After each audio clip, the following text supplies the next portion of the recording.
बृहस्पतिवार व्रत कथा। भारतवर्ष में एक प्रतापी और दानी राजा राज्य करता था। वह नित्य गरीबों और ब्राह्मणों की सहायता करता था। यह बात उसकी रानी को अच्छी नहीं लगती। वह ना ही गरीबों को दान देती, ना ही भगवान का पूजन करती थी और राजा को भी दान देने से मना किया करती थी। एक दिन राजा शिकार खेलने वन को गए हुए थे तो रानी महल में अकेली थी। उसी समय बृहस्पति देव साधु वेश में राजा के महल में भिक्षा के लिए गए और भिक्षा मांगी। रानी ने भिक्षा देने से इनकार किया और कहा, हे साधु महाराज, मैं तो दान पुण्य से तंग आ गई हूँ। मेरे पति सारा धन लुटाते रहते हैं। मेरी इच्छा है कि हमारा धन नष्ट हो जाए, फिर ना रहेगा बांस, ना बजेगी बांसुरी। साधु ने कहा, देवी तुम तो बड़ी विचित्र हो। धन संतान तो सभी चाहते हैं, पुत्र और लक्ष्मी तो पापी के घर भी होनी चाहिए। यदि तुम्हारे पास अधिक है तो भूखों को भोजन कराओ, प्यासों के लिए प्याऊ बनवाओ, मुसाफिरों के लिए धर्मशालाएं खुलवाओ। जो निर्धन अपनी कुंवारी कन्याओं का विवाह नहीं कर सकते, उनका विवाह करा दो। ऐसे और कई काम हैं जिनको करने से तुम्हारा यश लोक परलोक में फैलेगा। परंतु रानी पर उपदेश का कोई प्रभाव न पड़ा। वह बोली, महाराज आप मुझे कुछ ना समझाएं। मैं ऐसा धन नहीं चाहती जो हर जगह बांटती फिरूं।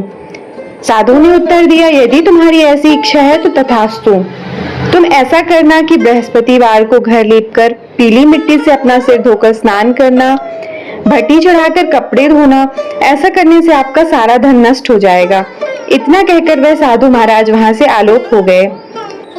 साधु के अनुसार कही बातों को पूरा करते हुए रानी को केवल 3 बृहस्पतिवार ही बीते थे कि उनकी समस्त धन संपत्ति नष्ट हो गई। भोजन के लिए राजा का परिवार तरसने लगा। तब एक दिन राजा ने रानी से बोला कि हे रानी, तुम यहीं रहो, मैं दूसरे देश को जाता हूँ, क्योंकि यहाँ पर सभी लोग मुझे जानते हैं, इसलिए मैं कोई छोटा कार्य नहीं कर सकता। ऐसा कहकर राजा परदेश चला गया। वहां वह जंगल से लकड़ी काट कर लाता और शहर में बेचता। इस तरह वह अपना जीवन व्यतीत करने लगा। इधर राजा के परदेश जाते ही रानी और दासी दुखी रहने लगी। एक बार जब रानी और दासी को 7 दिन तक बिना भोजन के रहना पड़ा तो रानी ने अपनी दासी से कहा, हे दासी, पास ही के नगर में मेरी बहन रहती है, वह बड़ी धनवान है। तू उसके पास जा और कुछ ले आ ताकि थोड़ी बहुत गुजर बसर हो जाए। दासी रानी की बहन के पास गई। उस दिन गुरुवार था और रानी की बहन उस समय बृहस्पतिवार व्रत की कथा सुन रही थी। दासी ने रानी की बहन को अपनी रानी का संदेश दिया, लेकिन रानी की बड़ी बहन ने कोई उत्तर नहीं दिया। जब दासी को रानी की बहन से कोई उत्तर नहीं मिला तो वह बहुत दुखी हुई और उसे क्रोध भी आया। दासी ने वापस आकर रानी को सारी बात बता दी। सुनकर रानी ने अपने भाग्य को कोसा। उधर रानी की बहन ने सोचा कि मेरी बहन की दासी आई थी, परंतु मैं उससे नहीं बोली, इससे वह बहुत दुखी हुई होगी। कथा सुनकर और पूजन समाप्त करके वह अपनी बहन के घर आई और कहने लगी, हे बहन, मैं बृहस्पतिवार का व्रत कर रही थी। तुम्हारी दासी मेरे घर आई थी, परंतु जब तक कथा होती है ना उठते हैं और ना ही बोलते हैं, इसलिए मैं नहीं बोली। कहो दासी, क्यों गई थी? रानी बोली, बहन तुमसे क्या छुपाऊं, हमारे घर में खाने तक को अनाज नहीं था। ऐसे कहते कहते रानी की आंखें भर आई। उसने दासी समेत पिछले 7 दिनों से भोजन ना करने की बात अपनी बहन को विस्तार पूर्वक सुना दी। रानी की बहन बोली, देखो बहन, भगवान बृहस्पति देव सबकी मनोकामनाओं को पूर्ण करते हैं। देखो शायद तुम्हारे घर में अनाज रखा हो। पहले तो रानी को विश्वास नहीं हुआ, पर बहन के आग्रह करने पर उसने अपनी दासी को अंदर भेजा तो उसे सचमुच अनाज से भरा एक घड़ा मिला। यह देखकर दासी को बड़ी हैरानी हुई। दासी रानी से कहने लगी, हे रानी, जब हमको भोजन नहीं मिलता तो हम व्रत ही तो करते हैं, इसलिए क्यों ना इनसे व्रत कथा की विधि पूछ ली जाए ताकि हम भी व्रत कर सकें। तब रानी ने अपनी बहन से बृहस्पतिवार व्रत के बारे में पूछा।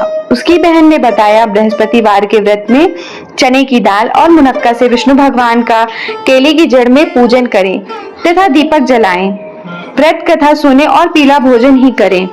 इससे बृहस्पति देव प्रसन्न होते हैं। व्रत और पूजन बताकर रानी की बहन अपने घर को लौट गई।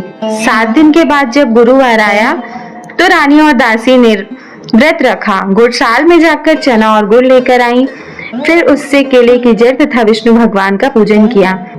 अब पीला भोजन कहाँ से आए, इस बात को लेकर दोनों बहुत दुखी थी। चूंकि उन्होंने व्रत रखा था, इसलिए बृहस्पति देव उनसे प्रसन्न थे। इसलिए वे एक साधारण व्यक्ति का रूप धारण कर 2 थालों में सुंदर पीला भोजन दासी को दे गए। भोजन पाकर दासी प्रसन्न हुई और फिर रानी के साथ मिलकर भोजन ग्रहण किया। उसके बाद वे सभी गुरुवार को व्रत और पूजन करने लगी। बृहस्पति भगवान की कृपा से उनके पास फिर से धन संपत्ति आ गई, परंतु रानी फिर से पहले की तरह आलस्य करने लगी। तब दासी बोली, देखो रानी, तुम पहले भी इस प्रकार आलस्य करती थी, तुम्हें धन रखने में कष्ट होता था, इस कारण सभी धन नष्ट हो गया, और जब भगवान बृहस्पति की कृपा से धन मिला है तो तुम्हें फिर से आलस्य होता है। रानी को समझाते हुए दासी कहती है कि बड़ी मुसीबतों के बाद हमने यह धन पाया है, इसलिए हमें दान पुण्य करना चाहिए, भूखे मनुष्यों को भोजन कराना चाहिए और धन को शुभ कार्यों में खर्च करना चाहिए, जिससे तुम्हारे कुल का यश बढ़ेगा, स्वर्ग की प्राप्ति होगी और पितृ प्रसन्न होंगे। दासी की बात मानकर रानी अपना धन शुभ कार्यों में खर्च करने लगी, जिससे पूरे नगर में उसका यश फैलने लगा। बृहस्पतिवार व्रत की कथा के बाद एक दिन राजा दुखी होकर जंगल में एक पेड़ के नीचे आसन जमाकर बैठ गया। वह अपनी दशा को याद करके व्याकुल होने लगा। बृहस्पतिवार का दिन था। एकाएक उसने देखा कि निर्जन वन में एक साधु प्रकट हुए। वह साधु वेश में स्वयं बृहस्पति देवता थे। लकड़हारी के सामने आकर बोले, हे लकड़हारी, इस सुनसान जंगल में तू चिंतामग्न क्यों बैठा है? लकड़हारी ने दोनों हाथ जोड़कर प्रणाम किया और उत्तर दिया, महात्मा जी, आप सब कुछ जानते हैं, मैं क्या कहूँ। ऐसा कहकर रोने लगा और साधु को अपनी आत्मकथा सुनाई। महात्मा जी ने कहा, तुम्हारी स्त्री ने बृहस्पति के दिन बृहस्पति भगवान का निरादर किया है, जिसके कारण रुष्ट होकर उन्होंने तुम्हारी यह दशा कर दी है। अब तुम चिंता को दूर करके मेरे कहने पर चलो तो तुम्हारे सारे कष्ट दूर हो जाएंगे और भगवान पहले से भी अधिक धन संपत्ति देंगे। तुम बृहस्पति के दिन कथा किया करो, 2 पैसे के चने मुनक्का लाकर उसका प्रसाद बनाओ और शुद्ध जल के लोटे में शक्कर मिलाकर अमृत तैयार करो। कथा के पश्चात अपने सारे परिवार और सुनने वालों प्रेमियों में अमृत व प्रसाद बांटकर आप भी ग्रहण करो। ऐसा करने से भगवान तुम्हारी सब मनोकामनाओं को पूर्ण करेंगे। साधु के वचन सुनकर लकड़हारा बोला, हे प्रभु, मुझे लकड़ी बेचकर इतना पैसा नहीं मिलता जिससे भोजन के उपरांत कुछ बचा सकूं। मैंने रात्रि में अपनी स्त्री को व्याकुल देखा है, मेरे पास कुछ भी नहीं है जिससे मैं उसकी खबर मंगा सकूं। साधु ने कहा, लकड़हारे, तुम किसी बात की चिंता मत करो। बृहस्पति के दिन तुम रोजाना की तरह लकड़ियां लेकर शहर को जाओ। तुमको रोज से दुगना धन प्राप्त होगा, जिससे तुम भली भांति भोजन कर लोगे तथा बृहस्पति देव के पूजा का सामान भी आ जाएगा। इतना कहकर साधु अंतर ध्यान हो गए।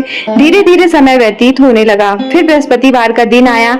लकड़हारा जंगल से लकड़ी काटकर किसी शहर में बेचने गया।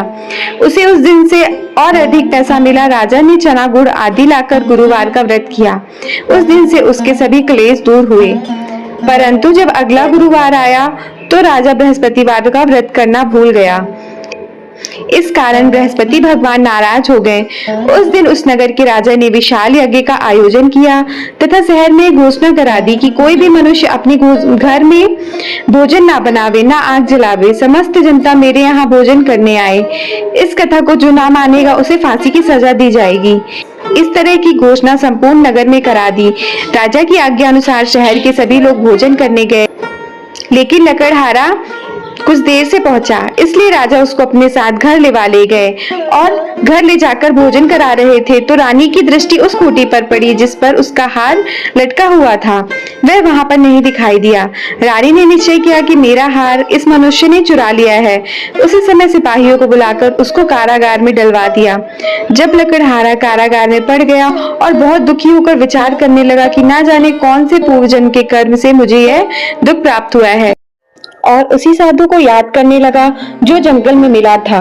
उसी समय तत्काल बृहस्पति देव साधु के रूप में प्रकट हुए और उसकी दशा को देखकर कहने लगे, अरे मूर्ख, तूने बृहस्पति देव की कथा नहीं करी, इस कारण तुझे दुख प्राप्त हुआ है। अब चिंता मत कर। बृहस्पतिवार के दिन कारागार के दरवाजे पर 4 पैसे पड़े मिलेंगे तो उनसे बृहस्पति देव की पूजा करना, तेरे सभी कष्ट दूर हो जाएंगे। बृहस्पति के दिन उसे 4 पैसे पड़े मिले। लकड़हारे ने कथा कही। उसी रात्रि को बृहस्पति देव ने उस नगर के राजा को स्वप्न में कहा, हे राजा, तुमने जिस आदमी को कारागार में बंद किया है वह निर्दोष है, वह राजा है, उसे छोड़ देना। रानी का हार उसी खूंटी पर लटका है, अगर तू ऐसा नहीं करेगा तो मैं तेरे राज्य को नष्ट कर दूंगा। इस तरह रात्रि के स्वप्न को देखकर राजा प्रातः काल उठा और खूंटी पर हार देखकर लकड़हारे को बुलाकर क्षमा मांगी तथा लकड़हारे को योग्य सुंदर वस्त्र आभूषण देकर विदा किया। बृहस्पति देव की आज्ञा अनुसार लकड़हारा अपने नगर को चल दिया। राजा जब अपने नगर के निकट पहुंचा तो उसे बड़ा आश्चर्य हुआ। नगर में पहले से अधिक बाग, तालाब, कुएं तथा बहुत सी धर्मशाला, मंदिर आदि बन गई हैं। राजा ने पूछा, यह किसका बाग और धर्मशाला है? तब नगर के लोग कहने लगे, यह सब रानी और बांदी के हैं। तो राजा को आश्चर्य और गुस्सा भी आया।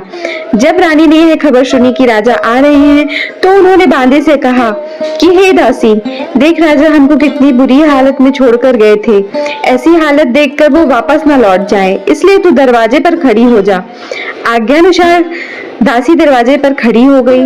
राजा आए तो उन्हें अपने साथ लिवा लाई। तब राजा ने क्रोध करके अपनी रानी से पूछा कि यह धन तुम्हें कैसे प्राप्त हुआ है? तब उन्होंने कहा, हमें यह सब धन बृहस्पति देव के इस व्रत के प्रभाव से प्राप्त हुआ है।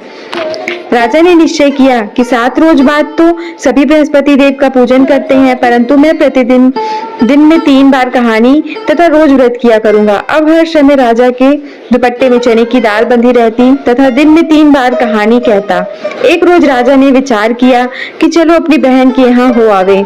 इस तरह निश्चय कर वह घोड़े पर सवार हो अपनी बहन के यहाँ चलने लगा। मार्ग में उसने देखा कि कुछ आदमी एक मुर्दे को लिए जा रहे हैं। उन्हें रोककर राजा कहने लगा, अरे भाइयों, मेरी बृहस्पति देव की कथा सुन लो। वे बोले, हमारा तो आदमी मर गया है, इसको अपनी कथा की पड़ी है। परंतु कुछ आदमी बोले, अच्छा कहो, हम तुम्हारी कथा भी सुनेंगे। राजा ने दाल निकाली और जब कथा आदि हुई कि मुर्दा हिलने लग गया और कथा समाप्त होते ही राम राम करके मनुष्य उठकर खड़ा हो गया। आगे मार्ग में उसे एक किसान खेत में हल चलाता मिला। राजा ने उसे देख कहा, अरे भैया, तुम मेरे बृहस्पतिवार की कथा सुन लो। किसान बोला, जब तक मैं तेरी कथा सुनूंगा तब तक 4 हरया जोत लूंगा, जा अपनी कथा किसी और को सुनाना। इस तरह राजा आगे चलने लगा। राजा के हटते ही बैल पछाड़ खाकर गिर गए तथा किसान की पेट में जोर का दर्द होने लगा। उस समय उसकी माँ रोटी लेकर आई थी। जब उसने यह हाल देखा तो अपने पुत्र से सब हाल पूछा और बेटे ने सब कह सुनाया। तो बुढ़िया दौड़ी दौड़ी उस घुड़सवार के पास गई और उससे बोली कि मैं तेरी कथा सुनूंगी, तू अपनी कथा मेरे खेत पर चलकर ही कहना। राजा ने बुढ़िया के खेत में जाकर कथा कही, जिससे सुनते ही बैल उठ खड़े हुए तथा किसान के पेट का दर्द भी बंद हो गया। राजा अपनी बहन के घर पहुंचा। बहन ने भाई की खूब मेहमानी की। दूसरे रोज प्रातः काल राजा जगा तो देखने लगा कि सब लोग भोजन कर रहे हैं। राजा ने अपनी बहन से कहा, ऐसा कोई मनुष्य है जिसने भोजन नहीं किया हो? मेरी बृहस्पतिवार की कथा सुन ले। बहन बोली, हे भैया, यह देश ऐसा ही है, लोग यहाँ पहले भोजन करते हैं, बाद में अन्य कार्य करते हैं। अगर कोई पड़ोस में हो तो देख आऊं। वह ऐसा कहकर देखने चली गई, परंतु उसे कोई ऐसा व्यक्ति नहीं मिला जिसने भोजन ना किया हो। अतः वह एक कुम्हार के घर गई जिसका लड़का बीमार था। उसे मालूम हुआ कि उनके यहाँ 3 रोज से किसी ने भोजन नहीं किया। रानी ने अपने भाई की कथा सुनने के लिए कुम्हार से कहा। वह तैयार हो गया। राजा ने जाकर बृहस्पतिवार की कथा कही, जिसको सुनकर उसका लड़का ठीक हो गया। अब तो राजा की वाह वाह होने लगी। एक रोज राजा ने अपनी बहन से कहा कि हे बहन, हम अपने घर को जाएंगे, तुम भी तैयार हो जाओ। राजा की बहन ने अपनी सास से कहा। सास ने कहा, हाँ चली जा, परंतु अपने लड़कों को मत ले जाना, क्योंकि तेरे भाई की कोई औलाद नहीं है। बहन ने अपने भैया से कहा, हे भैया, मैं तो चलूंगी पर कोई बालक नहीं जाएगा। राजा बोला, जब कोई बालक नहीं चलेगा तब तुम ही क्या करोगी? बड़े दुखी मन से राजा अपने नगर को लौट आया। राजा ने अपनी रानी से कहा, हम निर्वंशी हैं, हमारा मुंह देखने का अधिकार नहीं है और कुछ भोजन आदि नहीं किया। रानी बोली, हे प्रभु, बृहस्पति देव ने हमें सब कुछ दिया है, वह हमें औलाद अवश्य देंगे। उसी रात को बृहस्पति देव ने राजा से स्वप्न में कहा, हे राजा, उठ, सभी सोच त्याग दे, तेरी रानी गर्भ से है। राजा यह बात सुनकर बड़ा प्रसन्न हुआ और रानी को 9वें महीने उसके गर्भ से एक सुंदर पुत्र पैदा हुआ। तब राजा बोला, हे रानी, स्त्री बिना भोजन के रह सकती है पर बिना कहे नहीं रह सकती। जब मेरी बहन आवे तो मुझसे कुछ मत कहना। रानी ने सुनकर हाँ कर दिया। जब राजा की बहन यह शुभ समाचार सुना तो वह बहुत खुश हुई तथा बधाई लेकर अपने भाई के घर आई। तभी रानी ने कहा, घोड़ा चढ़कर तो नहीं आई, गधा चढ़ी आई। राजा की बहन बोली, भाभी मैं इस प्रकार ना कहती तो तुम्हें औलाद कैसे मिलती। बृहस्पति देव ऐसे ही हैं, जैसी जिनके मन में कामनाएं हैं सभी को पूर्ण करते हैं। जो सद्भावना पूर्वक बृहस्पतिवार का व्रत करता है एवं कथा पढ़ता है अथवा सुनता है, दूसरों को सुनाता है, बृहस्पति देव उसकी सभी मनोकामनाओं को पूर्ण करते हैं। बोलिए बृहस्पति देव की जय, भगवान विष्णु की जय।